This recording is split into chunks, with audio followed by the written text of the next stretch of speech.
guys, welcome to today's video. I'm just going to film a quick one. I've been sunbathing, if you can tell. I've literally still got my bikini on.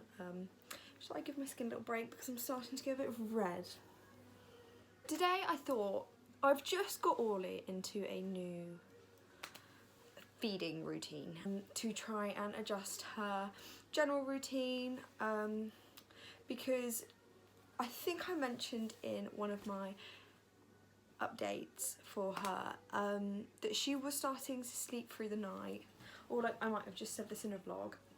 She was starting to sleep through the night, however going in her cot and like I think just generally just growing up a little bit, she stopped. She's getting very like irritable, so I've had to kind of adjust to her feeding routine, which is really proving to show that it's helping. So I thought I'd go through how I feed Orly today and also kind of touch upon why I started breastfeeding, just because so many people, I'm gonna take this one really hot, so many people have messaged me asking if I breastfeed Orly, if I bottle feed her, why I stopped breastfeeding. So I thought we'd just kind of go through it today. Last video I mentioned a book. Like a baby book, and it's written by a midwife, and this, I've just picked it back up. It is like a Bible, it is like a mum Bible, so I really recommend this book to everyone. It's called The Baby Book, How to Enjoy Year 1 by Rachel Waddilove. It's a really good book and I really recommend this so much. It's really helped me this past these past couple weeks just to kind of establish what are you doing? Just kind of establish the next steps with Orly in like her feeding, her sleeping, like her general kind of well-being, and it's really helping. She covers everything, like absolutely everything, even before you have the baby, like needs for the nursery, coming home from hospital, packing for hospital. So I really recommend this before we start, and I will be referring to this a little bit in this video because this is where I've got all my information from of how I feed my baby. To start off, just a little background and just kind of an explanation why I stopped breastfeeding. So if you don't know, I decided to breastfeed Orly when she was born. I was really confident in it and I was like, yeah, let's do it. Went to like the breastfeeding classes, like feeding classes at like the NHS and everything, and I was really keen to give breastfeeding a go. However, obviously midwives are very transparent with the fact it doesn't work for everyone, and that is a fact. It doesn't work for everyone, and I know people are like, some mothers are so not anal, like some people just really think that breastfeeding is like the only right way to feeding a baby, and yes, I guess it is in some ways. It's the more natural way. However, it didn't work for me. It really didn't work for me, and I stopped I think after a month, when she was about a month I think I stopped. I was breastfeeding. My nipples, I'm not going to show you my boobs, but if you like maybe go on like my Instagram or something, I don't know, you can probably get like a gist of kind of how big my boobs are. For reference, I'm an F. I have huge boobs. And with huge boobs, you have larger nipples. I'm not saying I have burger nips, but in proportion to my boob, it's a bigger nipple.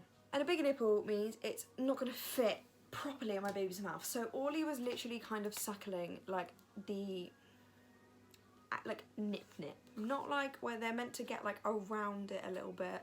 She was just getting the nip, like the actual like sticky outy bit in her mouth, and it hurt. It was just chafing, and my boobs were crusty, like my nipples were crusty, bleeding. It was the most painful thing. It was honestly toe curling. I dreaded feeds. I dreaded putting her on the boob. I'd have to switch her like every minute to another boob just because it hurt too bad. Like, it was ridiculous. So I rang my midwife. I was like, look, I'm not confident. I think I was on the health visitor at this point. No, I was with the midwife. I was like, look, I'm not happy. Like, I cannot do this. So she suggested expressing. So I expressed for a couple weeks. But again, that just got too much. So, and as I started to express, my milk started reducing. And obviously I was expressing kind of when I would feed to try and keep the milk production stimulated. That's what my midwife suggested to me anyway, and it just didn't work. My milk was reducing at like a rapid pace, and it was just ridiculous. I couldn't breastfeed anymore, I couldn't express, and it was a bit of a shame because I really wanted to kind of give breastfeeding a go again. Like I wanted to maybe get some nipple covers or something, but my milk production just wasn't working. It wasn't there. It really wasn't there. And I spoke to the health visitor about it, and she was like, look, usually you'd think because you have big boobs you'd have more milk, but sometimes that is the complete opposite for some women. Some women just don't have a lot of milk, or they're like, the hormones in their bodies just like, it just doesn't like mesh to produce the milk that you need. So I decided to just give up breastfeeding in a whole, and I gave her a good couple weeks of breastfeeding, so she got the initial goodness that she needed. She got like the first, like that watery stuff, which is like the proper good stuff, like before your milk comes in. So I'm perfectly satisfied with how I fed her for the first initial couple weeks. So I don't want people to jump down my throats being like, you bottle feed your baby, you should breastfeed. It works for me, bottle feeding now. She feeds about every 3-4 hours. I don't try to keep it too strict in that sense of like how often I feed her, just because I think sometimes like I don't have that much self-control when I eat. Like I try and eat every kind of couple out, like 4 or 5 hours, but sometimes I just get hungry and I need a snack, so I'm not too strict on her. I know, again, that's like a really like, you can only feed them at this time, that time. I'm not fussy on that sense. However, this is kind of what I wanted to make the video for. Obviously, Orly is 3.5 months. She's 4 months exactly in like a week and a half. So she's just under 3 months. However, she's a big baby. And when I was reading this book the other day, I was kind of noticing that Orly was getting very unsettled. She'd have a feed, like she'd just sick it back up. She would just not be settled after a feed. She couldn't really sleep through the night as well as she did. She'd be waking up at least every 2 hours, and she's never done that. Even when she was born, she has never done that. From day one, she would sleep and wake up like twice a night. I think the max she's ever really woken up is twice in a night. So I was kind of a bit confused why this was happening. So I decided to give this book a crack again, because when I read it when I was pregnant, I didn't read as far, obviously, as introducing solid foods, or really much kind of advanced beyond like the first initial month. So there's a whole chapter on introducing solid foods, and I was a bit like, she's way too early for solid food. This was literally like, I think, a week and a half ago, which I read this. So this is a very new routine I've got her in. However, she's been in it for about a week now, and it's working perfectly. This is why I want to make the video, even though I'm 10 minutes in. So when to start giving solid food. Current advice is that you should not start giving solid food before your baby is 4 to 6 months old. She's not quite 4 months old yet, but however, this is from a midwife as well, and she's had multiple kids herself. I think she's got like four children or something. Like, she's got quite a lot of children. However, I personally feel that weight and signs of hunger are a better indicator for than age of readiness for solid food. If your baby is large at birth, which she was, you may find that she is ready for solid foods before 4 months of age. And then there's another signs of readiness for solid food. Once your baby is 12 to 14 pounds, you may find that she begins to wake up for a night feed, having been sleeping through or well before. You may also find that she doesn't settle between feeds. And this was like, bearing in mind, just everything that I was reading was happening with Orly, and I was like, do you know what? She is ready for a bit more. She needed a bit something. She needed to settle a lot more. So I decided to get her some baby rice. She's on, what I love as well, I put her on Cow and Gate for just like general milk, the Cow and Gate, like the from birth one, and Cow and Gate are like, I would 110% recommend Cow and Gate over anything, because they have all the baby rices, baby porridge, they've got all the purees, they've got like juices, and I haven't noticed as much as a big selection with other brands like SMA and what's the other one? Aptamil. I don't think that they have as much of a bigger range as Cow and Gate have. So, and obviously I want to keep it consistent, because obviously she's still young. She's still kind of a little bit more advanced than some babies. But I just want to stress as well, this is what I found is best for my baby. I'm not saying if you've had like a £6 baby, your baby probably isn't going to be ready for food yet. Like in terms of like Orly's kind of length, like she's probably like your baby's probably going to need it a little bit later. But Orly was a £8. She just needs feeding. She's a fatty like her mother. She likes her food, and I think your baby lets you know whenever they're ready for like moving on, and like you can see when they're developing and you can see what they need, and you just really have to pay close attention to your baby. That's my only advice. I know Orly's ready for food, so what I've started giving her is baby rice and baby porridge. So I got baby porridge for the morning. She has about 2 like scoops of the baby porridge. No, 3 scoops of the baby porridge, I think. And 3 scoops of the baby rice as well. Morning for porridge, evening for baby rice. And she has been so filled up, like so filled up, and she's been so content. She'll last longer going for feed. It's such a better feeling as a mother to see that my baby is doing so much better. About like 2 feeds in between. So I try and aim for her breakfast at about 9:30. So I really mucked up what I was saying when I said this. Basically, I give her a bottle at 9. No, her breakfast at 9. And then she has a bottle at 12 to 1. And then she'll have her dinner at about 4, 5. And then she'll have another bottle at about 8, 9.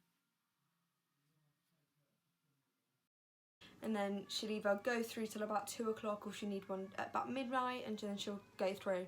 So I am really satisfied with how I'm feeding her at the minute. She's on solids now, not completely obviously. She has a bocky. I've also started giving her water. You can give water from birth. I'm pretty sure it says it in here. You can give your baby water from birth. It has to be boiled, like cooled, boiled, like previously boiled. You can't just give it straight from the tap. It has to be boiled, so like sterilised essentially. And I've been giving Orly a drink kind of before every time she has solids, and it's been really hot obviously. I've been tanning, I've got a bit of a tan. No, you haven't. And I kind of give her water about every hour and a half, just because I can tell that she's really thirsty. She only has a little bit, but it just keeps her hydrated, because sometimes babies, like when we're thirsty, we don't go and have a cup of tea. When we're thirsty, we have a bottle of water. But yeah, so in terms of how much Orly feeds, on bottle, she feeds about 5 ounces, but sometimes she'll have about half and have the other half like half hour later.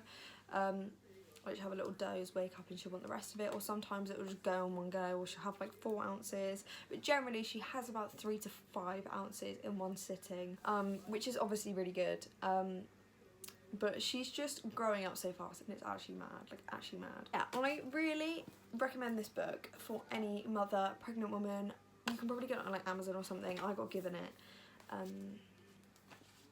but I 110% get this. Obviously, if you're going on maternity leave early, or like a couple weeks before you're due, this is something you can give a go. If not, just have a flick through it. Like, have a flick through kind of every month or so, like just maybe when you're in hospital, even if when your baby's asleep, just have a read through it.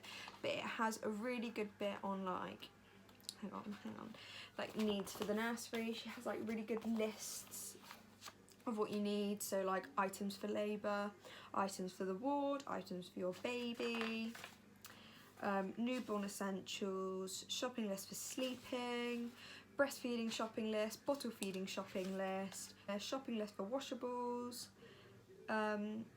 bathing shopping list, travel shopping list, playtime shopping list. Like, she covers literally everything you will need for a baby. So I would 100% recommend that book. But yeah, I just kind of wanted to cover a little bit why I stopped breastfeeding, what Ollie's like pattern, like feeding pattern is at the minute, and yeah, I hope this can potentially help someone. If anyone has any questions or like wants to know a bit more, she obviously, like I said, she's starting to sleep through a lot better again. She kind of, like last night for example, she had a feed at about 2:30, 3:15, and then she woke up again about 6, so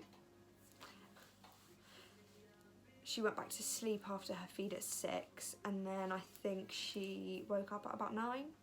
Me again. So I'm filming this, well, editing this like a week after I filmed this video, and Orly is now, so she's going down at about 9, 10, like 9:30, 10 to 10:30 really, at night, and she's sleeping through till about 4:30 now, and then she's having a feed at about 4, 4:30 whenever she wakes up, and then she's waking up at about 8:30 in the morning. So her nighttime routine has really improved, and soon I am going to start dropping the nighttime feed. My aim is for her to be sleeping through the night at about 5 months, which can be seen as late for some babies, but for my baby, she likes to have a little play in the night. Leave her alone, go. She just likes to spend time with her mummy, and that's perfectly fine by me. But has anyone else been like not sleeping very well on lockdown? Like, I just can't sleep. Like, I'll go to bed at about like whenever Orly really settles down. So like last night for example, she settled down at about 10:30. 10 I think it was actually. I think she went to bed at 10, woke up at about 2:30, and I went to bed at about 10:30, 11. And then as soon as Ollie woke up, I was just awake for like the rest of the night. Is anyone else finding that? Because please tell me you are, so I know that I'm like not missing out on the sleep that everyone else is getting, because it's going to make me really jealous. Yeah, I think I've covered everything. I think it's probably a little bit all over the place because, as we all know by now, I chat bollocks. I just waffle. But that's part of my charm, so if you haven't already, please subscribe, because yeah, I hope this was useful to some people. Please, please, please message me on Instagram or drop a comment down below if you want any more information, if you want any more advice or anything. I'll leave the name of this in the bio description as well. But please, please, please let me know if I'm doing anything wrong or whatever. Don't give me your opinions on feeding, because I am perfectly fine with how I'm feeding her, and any opinion will not be listened to. I hope you enjoyed. I hope this was useful. Please comment and subscribe.